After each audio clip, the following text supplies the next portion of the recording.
Today's video is made possible by the EA Creator Network. I'm going to be covering everything outside the new legend, and unfortunately, I don't have access to assets to show you guys, such as like in-game footage.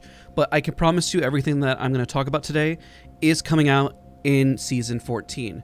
I'm going to lace gameplay in the background and cut between the test range as like kind of a visual representation so we can kind of talk about it. And that's pretty much how I'm going to record this video. It's going to be a little different from my normal videos.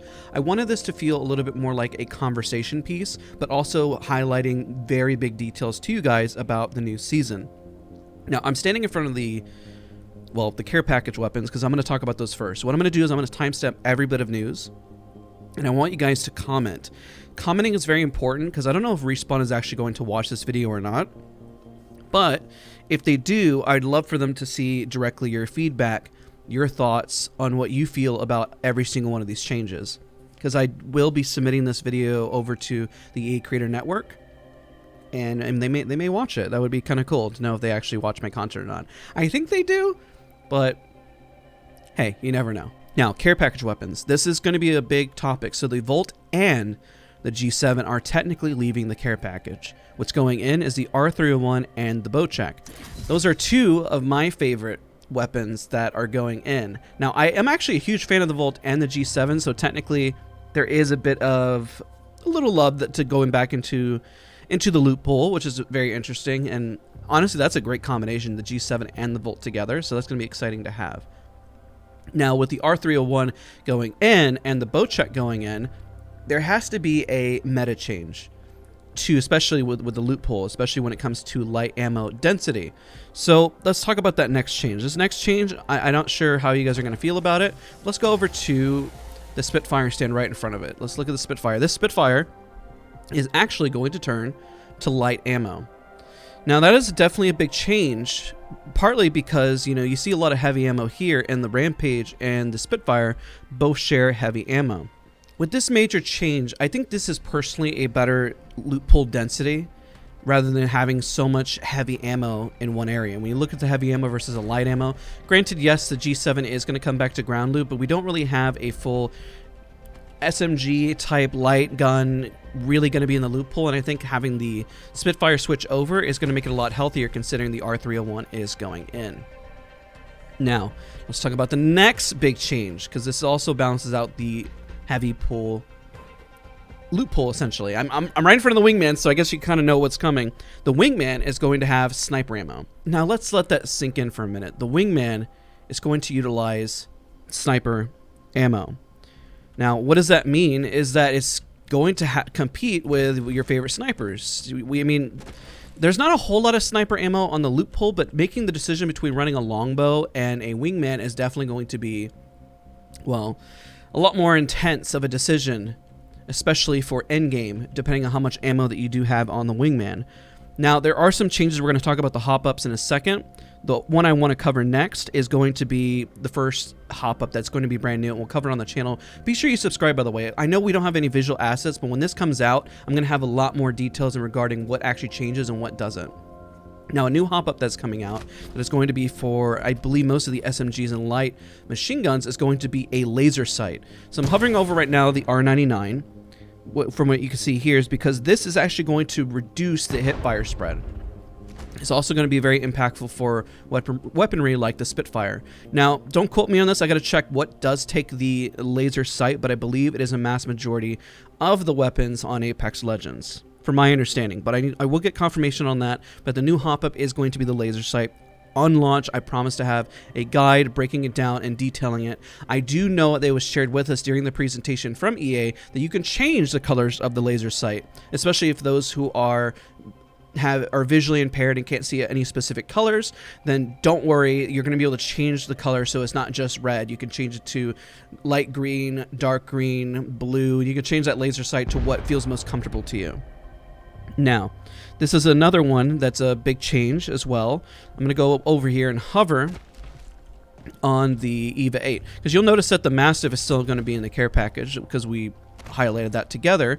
The EVA 8 is going to have a massive buff. I kind of fear that this gun is going to be a little bit too strong. They mentioned that they're going to give it stocks, that they're going to increase the rate of fire.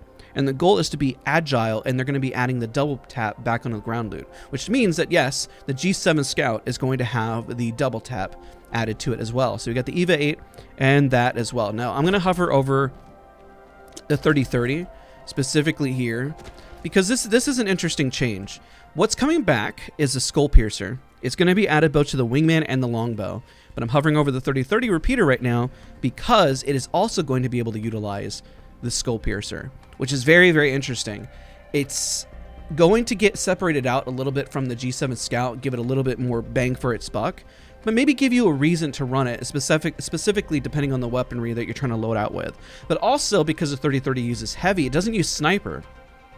And I guess it kind of makes a bigger decision, you know, in terms of how much loot you have, whether or not you're going to run a Wingman or a 3030, considering, again, the Wingman now uses sniper ammo. Comment down below how you feel about that. That is quite the change. Now, I'm going to hover over this one, the knockdown shield and the gold bag.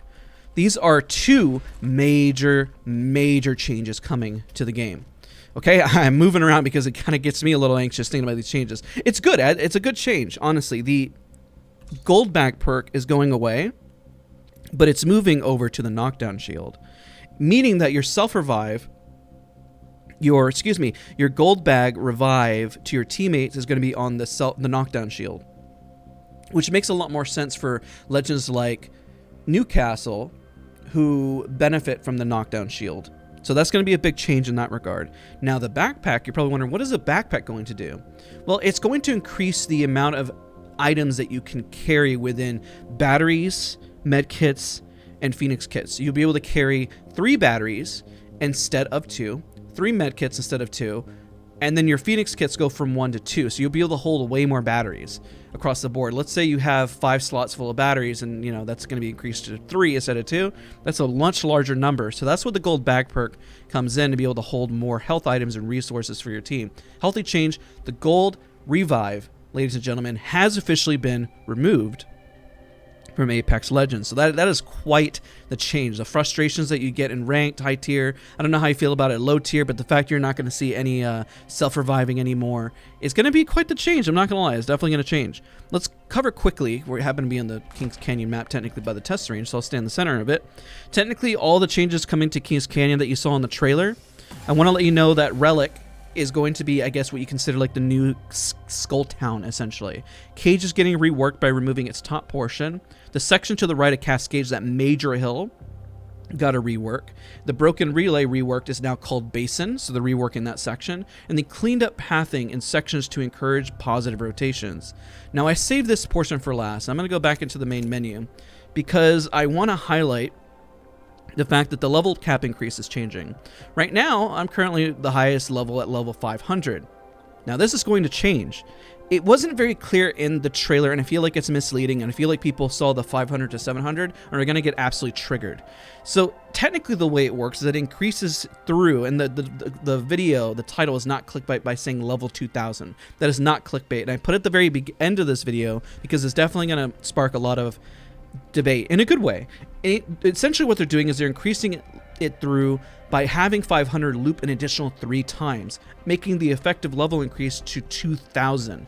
So if you're level 500 right now, you have to go through 1500 additional levels to pathway through. So you kind of reset and go back through 1 through 500, reset, go back through 1 through 500, reset, go back through 1 through 500, kind of like a mythic type of skin, but by leveling up. Which means there's going to be an additional 350 new packs that you're going to be able to get. If you don't put a cent into this game, but you play from level 1 to 2000, you're guaranteed an heirloom. You'll be 100% guaranteed to have an heirloom. Now, who knows how long that's going to take to get to that level? Probably several thousand, but at least you get an heirloom. And for a lot of us who are missing, or some people out there who are missing heirlooms, I'm missing some. I'm only missing like Caustics and Mirages, and I want to get Bloodhounds. Their heirloom is really cool, and I just have yet to get it. That's how we're going to get it. So this is a longer video. I know it's not... I wanted to feel more like a conversation to talk through these changes. This is a lot of changes, guys. A lot of stuff that we're breaking down. And again, what I just did with the videos, I interlaced some gameplay in between so we can kind of talk through all the changes. I'm going to timestamp everything with all the talking points. But please, please, please comment down below what you think about these changes. I know we didn't get to cover Vantage today. No discussion about Vantage. and we'll discuss that later in the week when we are allowed to. So I want to appreciate you guys so much for watching this video. I know it's a little bit different of a format. I appreciate your patience knowing that, yeah, there's no assets, but trust the information is accurate. It was an EA presentation. The fact that you guys are watching means the absolute world. Thank you again, and I'll see you guys all in the next video.